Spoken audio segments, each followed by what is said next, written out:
Saya izin rekam Mbak. Ya silakan. Begitu. Masa boleh jam pulpen? Ya, Jam pulpen. silakan. Yang cair atau bukan? Oke. Pak izin bikin Pak. Mana boleh? Iya silakan. Masih ketua di luar enggak ada sama Mana dulu. boleh? Iya, Dinda. Silakan akan dimulai. Saya pengunci di sini. Ini baru 2 orang yang nyaksiin, kalau nanti seminar itu banyak. Jadi simulasi dulu ya. Ya. Sebenarnya tuh kalau sebenarnya saya lihat ya, beban mental sih yang harus kalian persiapkan. Betul. Beban mental menghadapi proses administrasi yang ribet, menghadapi proses dengan bimbingan yang beberapa kali, dan belum lagi kalau insecure, belum lagi kalau yang agak killer, Habis itu tuntutan juga, Pak. terus sulit temu janji dan sebagainya, mana lagi deadline-nya dekat gitu. Itu semua itu masuk beban mental.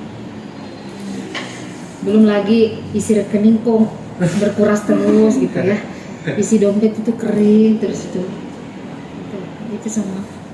Belum lagi tuntutan tuntutan psikis dari para orang tua dan tetangga, kapan sarjana, kapan. Nah, itu semua itu masuk. Besok wisuda kapan? Pertanyaannya sangat-sangat pedas ya, itu pertanyaan yang sangat dihindari oleh mahasiswa akhir. Semua tekanan mental itu. Masuk kapan aku sarjana? Lama aja kamu sarjana. Tunggu mak, ini mak sementara mak, misalnya kan. Biasa ada orang tua yang cerewet-cerewet gitu, atau tante. Lamanya kamu sarjananya kapan? Anaknya itu sudah sarjana. Nah, coba. Ya kan, mikirnya itu gampang. Skripsian, ya kan. Belum lagi kita perempuan, kapan kamu nikah, kawin, ya macam-macam lah. Pada saat kita nyusun skripsi ditanya lagi, ya kan, kamu kan cantik, masa kamu nggak ada yang suka? Itu kan pada saat kita nyusun skripsi itu pertanyaan-pertanyaan seperti itu biasa muncul. Pertanyaan pasti muncul. Oke, Afan. Pertanyaan Mbak, kenapa kamu tertarik tentang tudung? Apa itu tudung? Tudung tuh kayak tudung kepala, Pak, tudung saji. Nah itu tuh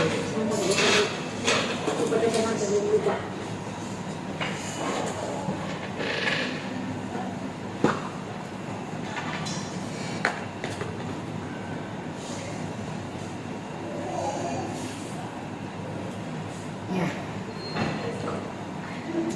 Jadi tudung tuh kan itu lokasinya di ini Mbak, di Monto sebelah Kampung Caping. Nah awalnya kan saya kan dulu pengen situ tanya-tanya tentang Kampung Caping ya Mbak. Di mana tempat membuat caping. Tapi warga-warga situ tuh menunjuk salah satu rumah. Nah di salah satu rumah tuh dia bilang apa? Kalau sini bukan kampung caping, beda. Karena kampung caping sini kampung tudung. Ternyata ada kampung tudung gitu Mbak. Nah itu pun mereka tidak mau disebut kampung caping, itu baru, bukan baru sih misalnya. Orang-orang tuh Pontianak tuh tahunya tuh kampung caping yang ada, malah kampung tudung tuh orang-orang pada tidak tahu. Bahkan orang-orang nanya kan, tanya saya kampung tudung tuh di mana? Caping nggak? Bukan. Tudung tuh beda. Tapi pertanyaan Mbak yang mau saya ajukan lagi berikutnya, tudung itu apa? Itu apa sih? Kayak tudung kepala tuh Mbak, kayak untuk orang berpadi gitu. Kayak topi. Kayak topi, tudung saji juga bisa. Dia benda. Ya benda. Benda dari bahasa tudung itu bahasa lokal ya? Ya bahasa mereka. Bahasa apa? Melayu. Artinya apa? Topi apa? Untuk penutup. Penutup. Pasti ada artinya. Dari bahasa Indonesianya apa? Penutup. Ya kayak penutup segala, kayak topi atau penutup makanan. Semuanya tudung. Tudung. Berarti bukan hanya yang dipakai di kepala ya? Ya. Terus kenapa disebut kampung tudung? Karena Di situ tempat pembuatan tudungnya, Mbak. Mereka rata-rata masyarakat itu ibu-ibu itu buat tudung.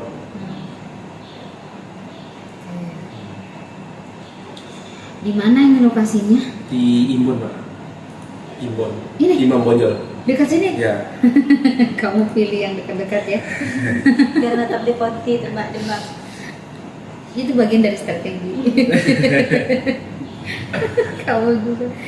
Aduh, mau cepat esus ya.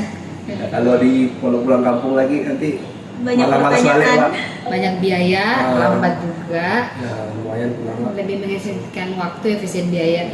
Tapi kamu betul-betul tertarik kan soal tudung ini? Ya, Jangan soalnya karena alasan substansi. Soalnya apa? karena ini ya, Mbak, kurang dikenal tudungnya. Iya, karena saya juga nggak kenal. Ah, Padahal dekat. ya, itulah saya heran juga. Heeh.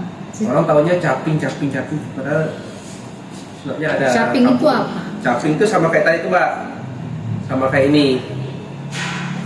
Tapi itu nggak tahu lah, mereka kampung Tudung tuh bilang kalau caping itu bukan bahasa Melayu, Hmm.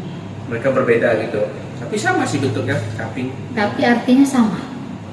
Kalau caping sih sama sih, Mbak, kayak penutup kepala, lebih ke penutup kepala mereka. Jadi gini dulu, kita harus bedakan dulu caping dan tudung. Kamu mau fokus ke caping atau tudung? Tudung. Nah, tudung. Terus kenapa bahas caping? Karena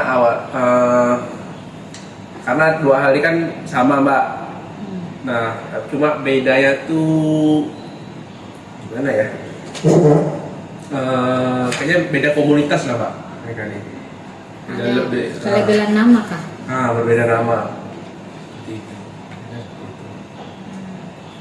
Nah, oke. Kita mulai dari bab 1. Bab 1 latar belakang. Bab 1 kamu sudah cukup jelas. Kamu mulai dalam konteks global dulu. Bagaimana aspek globalisasi terhadap perubahan, lalu masuk ke mengerucut ke konsep kasus-kasus lokalnya Kampung Tudong. Kalau saya sih langsung mulai saja urgensi masalahnya, kan tadi ada 4 ya. Urgensi masalahnya, kamu bahas masalah utamanya tudong itu terancam punah. Bahas dulu tudong itu apa. Tudong adalah, tidak apa-apa, tudong adalah sejenis alat itu, istilah yang digunakan oleh orang Melayu yang pada benda yang menutup, benda penutup seperti penutup kepala, penutup makanan, penutup itu deskripsikan pakai sitasi. Kemudian bahas bagaimana tudong itu terancam punah. Eksistensi tudong itu sudah mengalami perkembangan penurunan pada peminatnya. Buktinya mana? Datanya amanah. Itu harus bersumber dari referensi terbaru 5 tahun terakhir, ya. Kemudian ini bagus juga menempatkan gambar di awal latar belakang, perlu itu, tapi setelah penjelasan tudong dulu baru masuk ke Kampung Tudong. Kampung Tudong adalah salah satu kampung yang secara historis merupakan lokasi pengrajin atau produksi tudong di Kota Pontianak. Ceritalah sedikit bagaimana Kampung Tudong, sejak kapan Kampung Tudong memproduksi tudong misalnya, dan kenapa namanya Kampung Tudong, itu bisa digambarkan sedikit saja. Karena nanti akan ada penjelasan lebih detail dan kompleks di bab 2. Ya.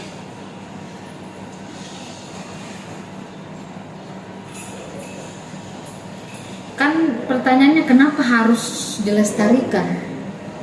Kenapa? Menurut Afan kenapa harus dilestarikan? Menurut mereka kan dulu kan mereka ini kan, Mbak, mereka itu tempat produksi tudong guys tuh, Mbak. Nah, habis itu mau mulai ini apa? Punah nih. Nah, punah karena ada bahan tudong yang terbuat dari apa? Plastik, Mbak. Oh, dulunya terbuat dari apa? Original Dari ini daun apa sih? Pokok dari daun lah, Pak. Apa saya daun apa tuh? Pokoknya mereka nih ingin membangkitkan tudong lagi. Jadi dia tuh enggak jadi digunakan nggak secara fungsional lagi kayak tutup kepala nggak, tapi jadi ini Aksesoris. apa ditempel ke rumah dinding kan gitu. Pernak-pernik. Makanya digambar. Hiasan gitu. Ya jadi hiasan Mbak. Oh. Jadi itulah membangkitkan lagi Mbak. Agak membingungkan sebenarnya riset ini karena kamu mau fokus kemana? Tudong itu sebagai identitas atau tudong itu sebagai aspek perhiasan atau aspek pendapatan daerah sebagai artefak, sebagai bukti artefak budaya gitu di masyarakat Melayu. Itu ada dua hal yang berbeda, itu perlu difokuskan. Kamu pakai teorinya siapa? Herbert Spencer. Herbert Spencer dari aspek apa? Evolusi sosial. Nah, bagaimana tudong itu menjadi elemen budaya yang mengalami perubahan ya? Itu maksudnya ya? Ya. Oke, boleh. Karena kalau kita mau, karena gini, tudong itu bisa dilihat menggunakan berbagai analisis teoritis. Bisa pakai Clifford Geertz makna simbolnya, tapi cuma maknanya ya, interpretasi simbolik dibalik dari tudongnya itu, pembuatannya, maknanya, fungsinya gitu. Victor Tandar juga bisa membahas tentang simbolik maknanya. Tudong itu juga bisa digali dari aspek pendekatan ekonominya, bisa menjadi pemasukan pendapatan daerahnya karena melibatkan pengrajin-pengrajin lokalnya. Jadi pertanyaan buat saya, kamu fokus kalau pakai Herbert Spencer itu berarti kamu melihat bagaimana tudong ini sebagai sebuah elemen budaya yang mengalami perkembangan. Jadi bukan kampungnya ya. Kalau kampungnya lain lagi. Ya. Kamu akan fokus ke komunitas kampung masyarakatnya, bukan tudongnya. Jadi itu hal yang berbeda juga. Jadi Mbak mau lihat lagi, kamu mau fokus kemana sebenarnya? Kalau kampungnya, berarti kampungnya aja sebagai sebuah objek wisata.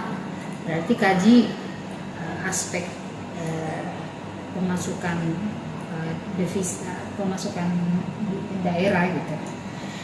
Dan dijadikan sebagai sebuah ikon oleh-oleh gitu, dari etnis Melayu.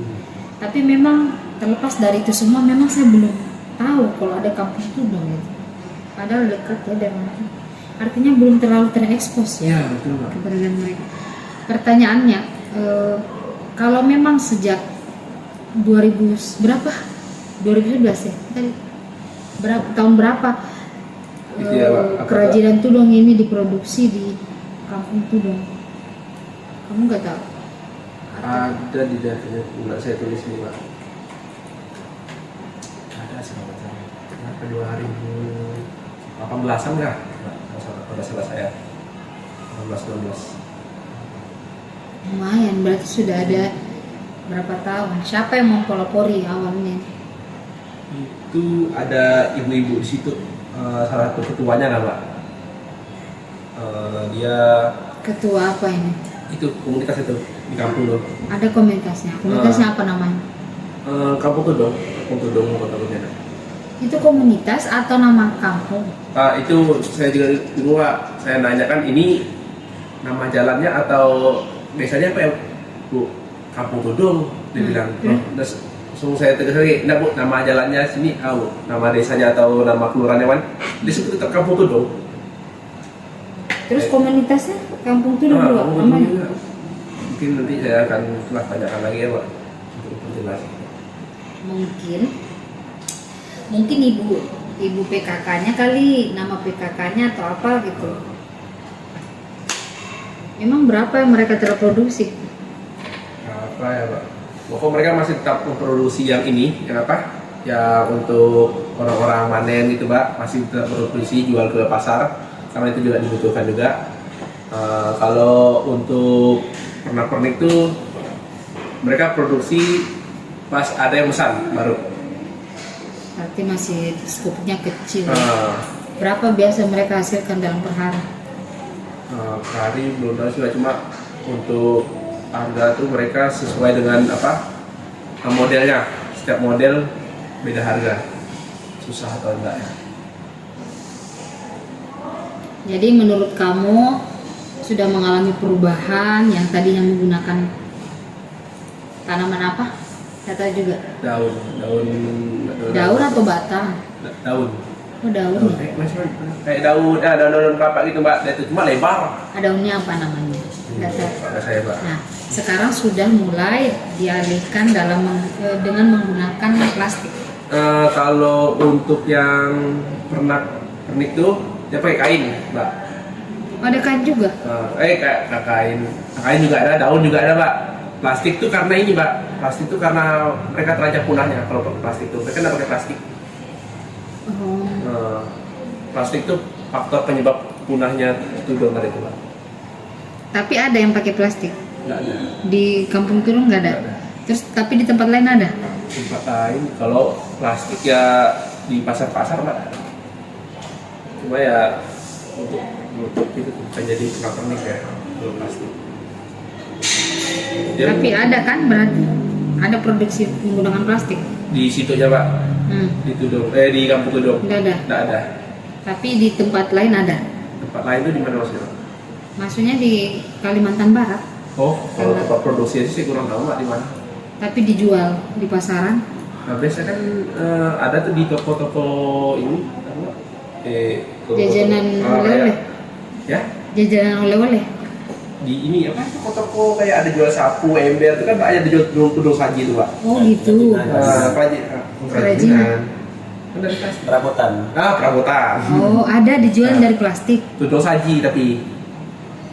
Oh astaga, saya selalu pikirin tudung itu yang dikasih. Iya. Tapi mikir gitu Pak, cuma ternyata tuh banyak fungsinya. Tudung tuh nggak hanya penutup kepala tapi penutup, semua penutup, jadi penutup makanan, penutup sayur. Tapi kan yang kamu masukkan di sini tudung kerajinan yang ada di Kampung Tudung. Iya, tapi mereka yang rajin itu Mbak, apa? Kerajinan mereka tuh untuk tudung kepala, tudung ini apa? Penutup makanan tuh. Itu Mbak. Dua hal itu. Memang ada tudung yang lain selain dua hal itu?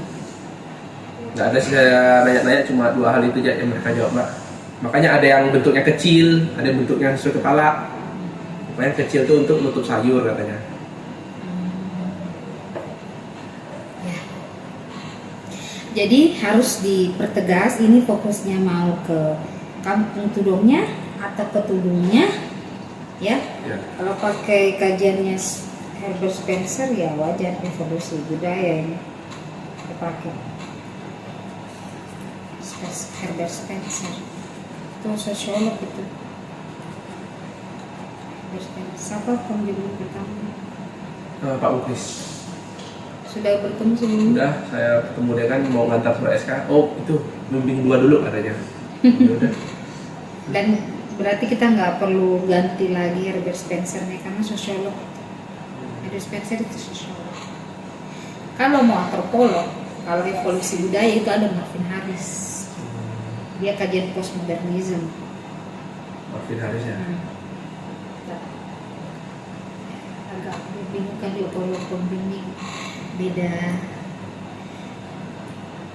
prodi ya. Nah, tentu aspek senioritas itu. Jadi mau milih antro pun dah bingung Pak. Penuh semua dah. Iya, Marvin Harris itu bagus. Dia kajian evolusi universal itu. Dia antropolog Dia tentang teori apa dia Pak? postmodernism. Marvin Harris. Hah? Tentang teori apa dia Pak? Evolusi Evolusi budaya. Kalau di sosiologi tuh ada Herbert Spencer, dia kajian. Kalau Herbert Spencer itu bukan kajian postmodernism. Coba cari, kalau Mbak keliru mohon dimaafkan, tapi setahu saya itu. Nah, pertama latar belakangmu diubah. Mohon maaf, ubah semua. Jadi mulai dari yang pertama itu bahas bagaimana tudung itu. Kalau kita mau jelas ya, mau fokus di kampungnya atau ke tudungnya? Tudung ya Pak.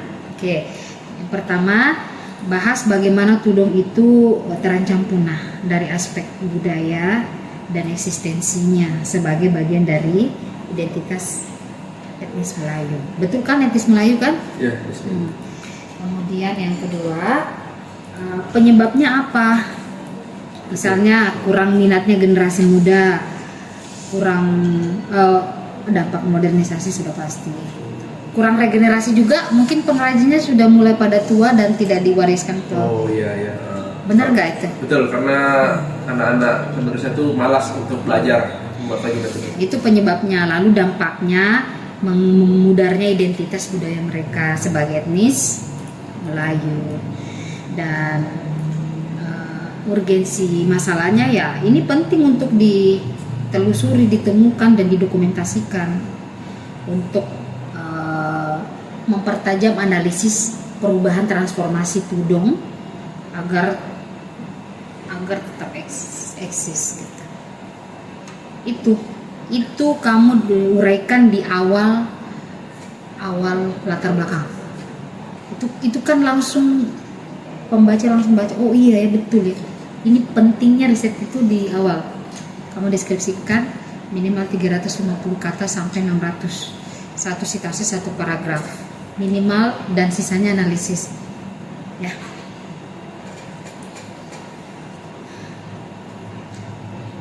Karena Mbak lihat di sini, ini kamu langsung jawab data ini di latar belakang. Bagaimana kampung? Dan lebih kepada kampung tudong. Sebenarnya nggak salah kalau mendeskripsikan kampung tudong, tetapi tidak perlu terlalu banyak karena kamu bukan fokus ke kampung tudongnya. Karena kalau kamu fokus ke kampung tudongnya, itu berarti kita mengkaji aspek komunitasnya, bukan ke tudongnya. Bagaimana komunitas kampung tudong itu keberadaannya sebagai pemasukan devisa daerah atau sebagai sebuah kampung yang memiliki identitas kolektif yang sama misalnya. Dan kamu kan mau melihat aspek evolusi budaya dari tudongnya kan, bukan dari masyarakatnya. Dan Herbert Spencer kajian sosiologi, cari yang antropologi. Tapi nanti mungkin Pak Mulis ubah lagi. Kenapa kamu? Tapi nanti sudah ketemu. Oh sama saya kan dulu kan? Ya diubah ya. Kemudian substansi kedua apa di latar belakang?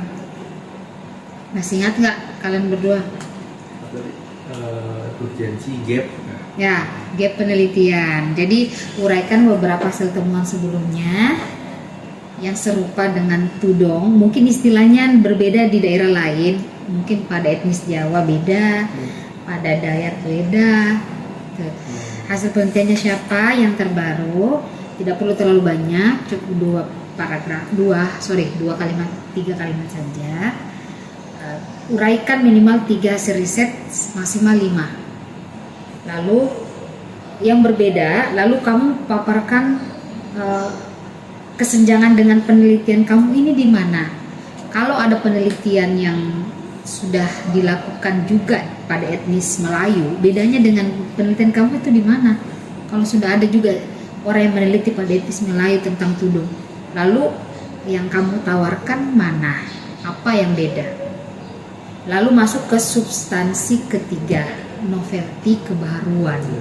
Lalu kebaruan yang kamu tawarkan apa? Kan maksudnya gini, semua kata menarik itu selalu punya versinya masing-masing. Peneliti tuh bilang menarik penelitian saya, tapi belum tentu orang lain menganggap itu menarik. Pertanyaannya, bagaimana cara peneliti menuliskan bahwa itu menarik secara substansial dan global, secara umum, agar pembaca juga oh iya, setelah membacanya, oh iya ya ternyata memang menarik dan ini sangat urgent, krusial untuk diteliti. Ya kan? Selalu bertanyanya teman-teman datang, ini menarik Mbak, karena begini Mbak begini. Jadi pertanyaan, tapi menurut saya belum menarik. Buat saya membaca tulisan kamu itu agar saya tertarik untuk membaca hasil temuan kamu, itu tertariknya di mana? Kalau untuk tataran proposal, buat argumentasi yang menarik para pembaca. termaksud kebaruan yang akan kamu yang tawarkan. Itu ada di latar belakang. Ya kan? Kalau mau persoalan menarik, semua orang pasti, peneliti pasti menganggap penelitian ini menarik. Iyalah. Tapi kan bagaimana cara kalian meyakinkan pembaca yang lain bahwa penelitian kamu ini menarik untuk diteliti.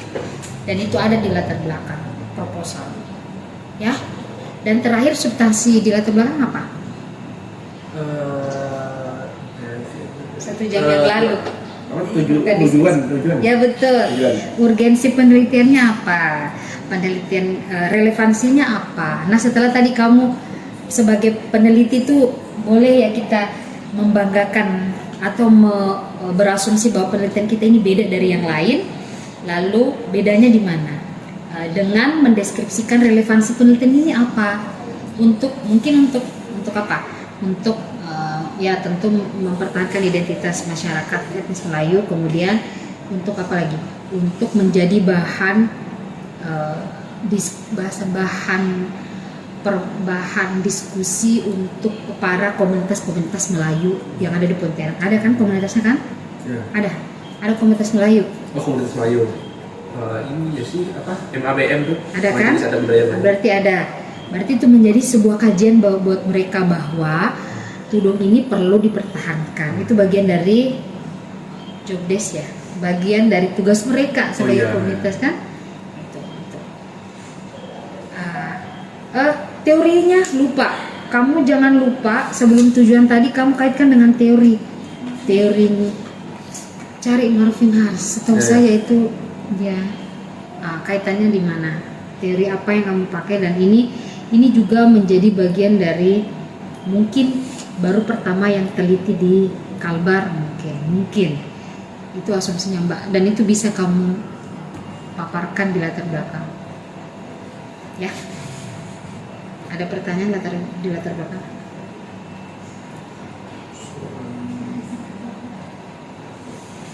Berarti apa?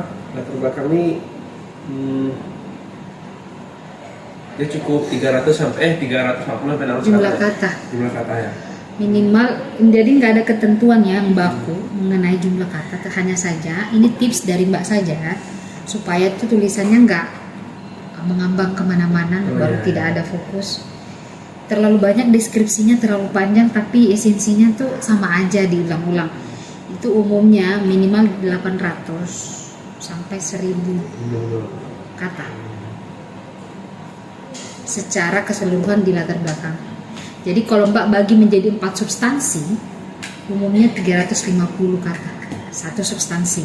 Tapi bukan berarti ada mahasiswa yang kemarin dia tulis juga urgensi masalah gap penelitian, bukan, maksudnya Mbak dideskripsikan menjadi dia kayak per poin gitu ya jelasannya. Iya, dia per poin, lucu. Ada juga yang sebelumnya dan itu keliru ya. Udah, ada pertanyaan? Lalu di latar belakang ini sertakan juga itu ya Mbak, apa? Citasi dari penelitian sebelumnya. Itu sudah pasti minimal di keseluruhan naskah minimal 1 paragraf 1 citasi dan selebihnya analisis. Itu berarti bisa lebih dari 1, bisa 2. Mbak masih menerima bimbingan? Hah? Seharusnya tuh Mbak notice ya di grup kalau mau bimbingan itu sehari sebelumnya. Kalau misalnya seminggu sebelumnya, kalau seminggu sebelumnya itu Mbak kan lupa. Kalau sehari sebelumnya Mbak ingat dan Mbak masukkan dalam list, oh besok ini yang hubunginya. Terus kalau nggak dibalas bukan disengaja karena memang banyak chat yang masuk tertimpa. Kalaupun nggak dibalas atau nggak dibaca, datang ketemu langsung. Tapi tunggu dulu, siapa tahu masih bisa. Ada berapa orang yang nunggu? Bisa lah. Indah. Indah. Iya. Leni sudah janjian. Indah kapan janjiannya ya? Kemarin. Oh iya. Indah, Leni tadi malam. Leni ada di. Ada nggak Leni di luar? Siapa lagi? Iya tadi dia keluar lagi. Oh kayaknya dia ada makul lagi deh. Soalnya dia tadi ada nanya Pak. Iya ada makul. Gak apa-apa kan Mbak standby sampai malam.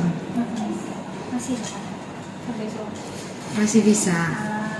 Tapi sebaiknya dicek dulu malamnya ya, supaya mbak juga astaga ada rapatku. Setengah jam yang lalu saya ada rapat, astaga. Dia di Fakultas Sisko. Saya hadir nih kalau begini.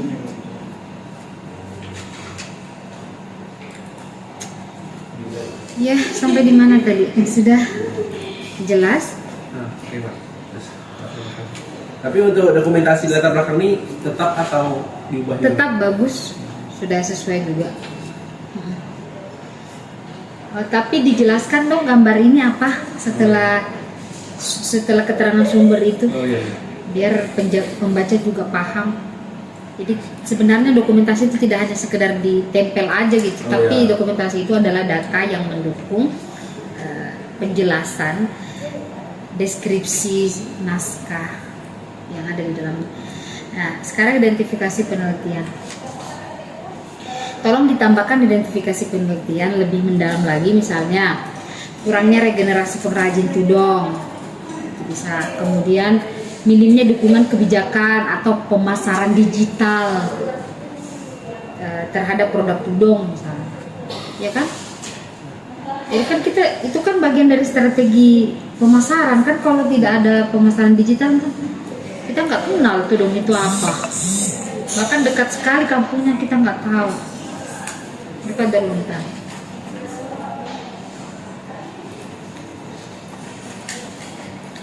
Dan sebenarnya juga setahu saya belum bisa dikatakan sebuah kampung tudong ketika belum memproduksi ribuan produk per hari. Tapi saya nggak tahu gimana aspek historisnya tudong, nanti kamu bahas sendiri. Historisnya tudong dan historis kampung tudong itu apa, gimana penjelasannya ya. Terus fokus penelitian. Nah, kamu masih tetap bahas masyarakat tudong di sini. Kan itu hal yang berbeda, tolong diubah. Kan fokusnya ke tudongnya. Berarti yang sejauh mana masyarakat kampung tudong tuh kita masuk komunitas ya Pak? Iya, jadi misalnya kayak gini. Kan Clifford Geertz sama Victor Turner kan itu sama-sama ahli antropologi dalam kajian simbolik. Ya. Kalau Victor Turner itu lebih kepada bagaimana makna simbolik sebuah ritus atau upacara. Misalnya upacara Rambu Solo di Tanah Toraja, misalnya upacara kematian Rambu Solo. Bedanya dengan Clifford Geertz juga tetap membahas kajian simbolik, tapi interpretasi maknanya dia, interpretasi simboliknya. Bagaimana penggunaan peralatan-peralatan di dalam upacara Rambu Solonya yang diteliti. Jadi bukan upacaranya, tapi alat-alat di dalamnya, perangkat-perangkat, elemen-elemen budayanya. Seperti yang biasanya kayak gini, dengar semua, makan. Kalau kita mau makan, di dalam alat-alat yang kita gunakan itu ada piring, sendok, ada apa lagi? Garpu, ada lagi apa? Gelas, ya kan? Ada meja, ada juga yang nggak pakai. Ada, pokoknya ada piring, garpu, sendok, gelas, ya kan? Itu peralatannya.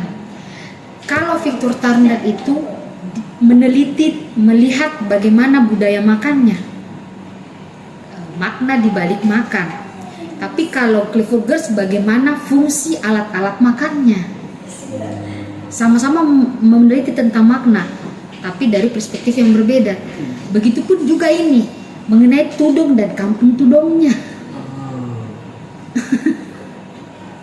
Walaupun ketika kita membahas tentang ritus Rambu Solo, tradisi Rambu Solo menggunakan pendekatan Victor Turner, tetap di dalam kita akan bahas apa peralatan apa yang digunakan, itu tetap ada. Tapi kita mengacu pada ritusnya.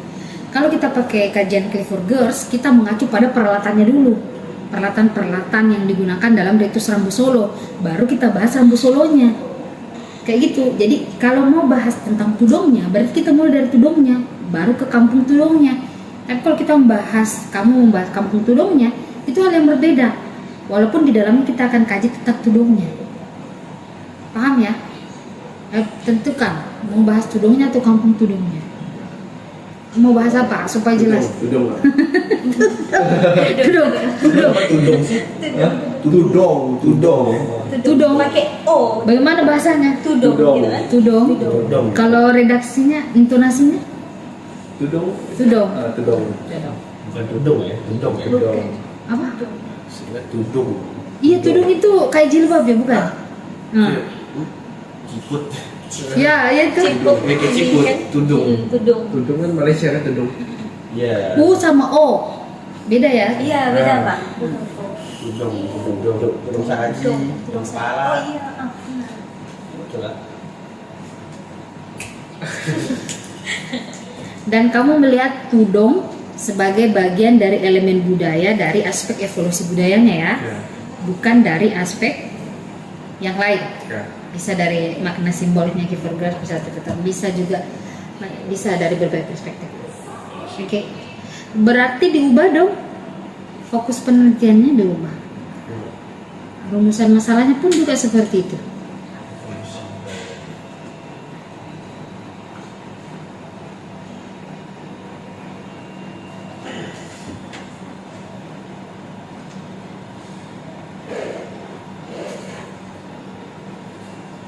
Tantangan yang dihadapi dalam upaya pelestarian budaya sebagai simbol budaya.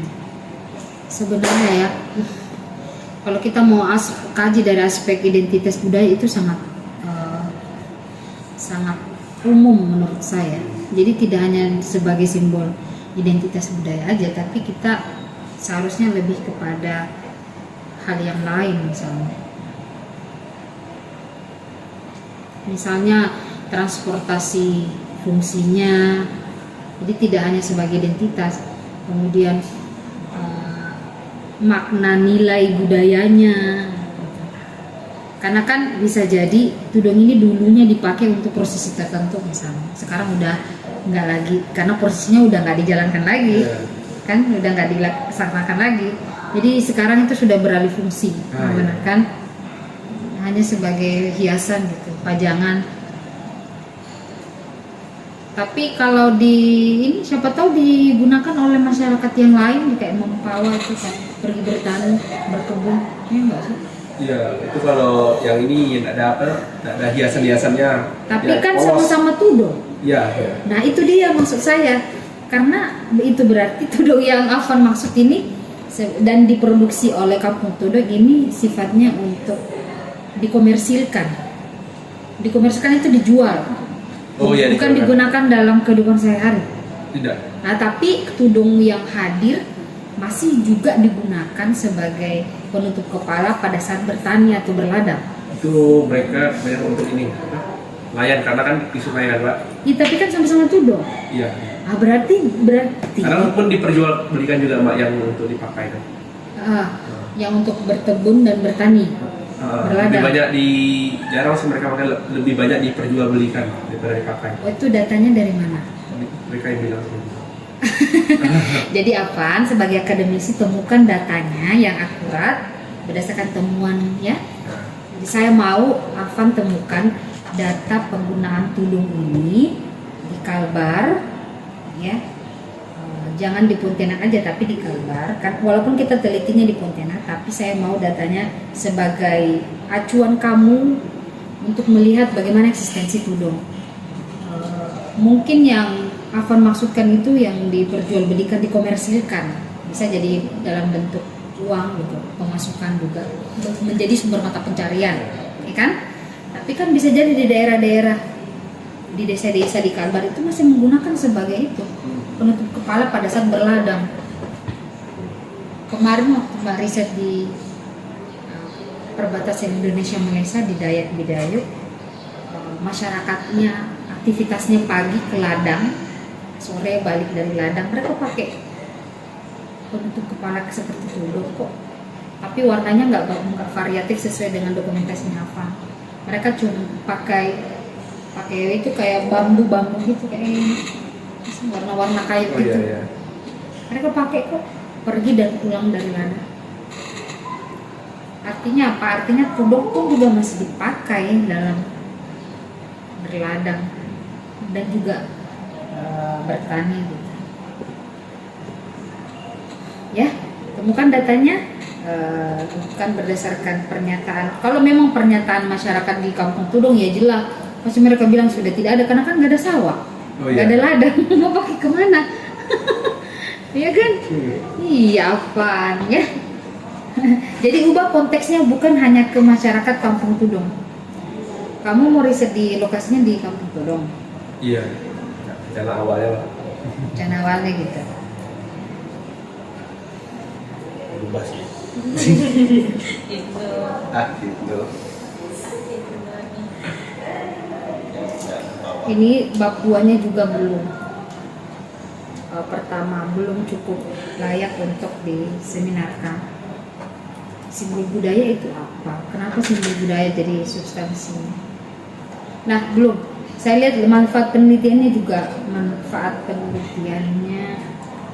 Nah termasuk tujuan penelitian tolong diubah. Coba. Tujuan penelitian tolong diubah. Oh iya. Kita bukan sasarkan, kamu bukan sasarkan ke kampung Tudong. Nah, manfaat penelitiannya kok dikit banget. Oh iya, 2 aja. Kalau PPKF itu Jangan pelit-pelit lah. Manfaat praktisnya itu bisa bermanfaat bagi masyarakat, pemerintah, komunitas Melayu, lembaga-lembaga lokal. Kalau dari aspek pemerintah bisa menjadi bahan kajian pada dinas pariwisata, dinas kebudayaan. Itu dikit banget. Jadi kamu deskripsikan satu persatu manfaatnya. Ini belum jelas kan? dua apa ya? Dua apa ya? Manfaatnya dua apa ya? Ke satu ya? Nambah ilmu kajian mahasiswa. Itu aja. Ya. Habis itu memberikan informasi. Cuma 2 kalimat. Satu kalimat di manfaat teoritis, satu kalimat di manfaat praktis. Ya. Dan diakui. Ya ampun, belum detail, nggak jelas ya. Jadi rumusan masalah, tujuan penelitiannya harus lebih tajam. Kita fokus ke tudongnya. Kemudian manfaatnya juga perlu ditambah secara aspek akademisnya, praktisnya. Harus lebih konkret, lebih detail. Ini belum jelas ya. Saya rasa tugas kamu banyak, jadi kita nggak perlu beralih ke bab 2. Oke. Siap. Di bab 1 aja masih banyak yang perlu Oh, direvisi. berarti judul juga kan Mbak, biar lebih ke tudung ya kan? Nanti, kalau saya nggak mau kasih opsi, kalau kamu mau ubah silahkan. Nanti Mbak revisi di pertemuan berikutnya ya. Siap. Apa? Kamu tuh ya licik, enggak kreatif karena kamu pilih lokasi yang dekat. Aduh, ya ampun. Nah, gitu Mbak. Bejat sih bejat. yang jelas bukan karena faktor itu yang utama. Kamu betul-betul memahami dan senang dengan riset itu. Tahu aja Mbak. Apa bilang entah lambat nanti dilihat seperti apa kelanjutannya. Apa? Udah? Mbak nggak sholat, jadi bisa langsung lanjut lagi untuk berikutnya. Indah ya? Tapi yang Tadi Leni Sebenarnya Leni dulu aja. Leni dulu, Cek, soalnya dia tadi dulu yang nyampai. Coba Ini mana? Ini Leni. Coba panggil. Kan nunggu. Suruh masuk dia. Dia nunggu. Akan cuma numpang. Mana nih? Kasian dong. kalau Indah juga sudah cukup baik anunya proposal, jadi nggak terlalu banyak. Itu tengok HP kau, berapa jam? Jam pas nih. Oh iya. Jam pas Nggak sampai karena cuma bab 1.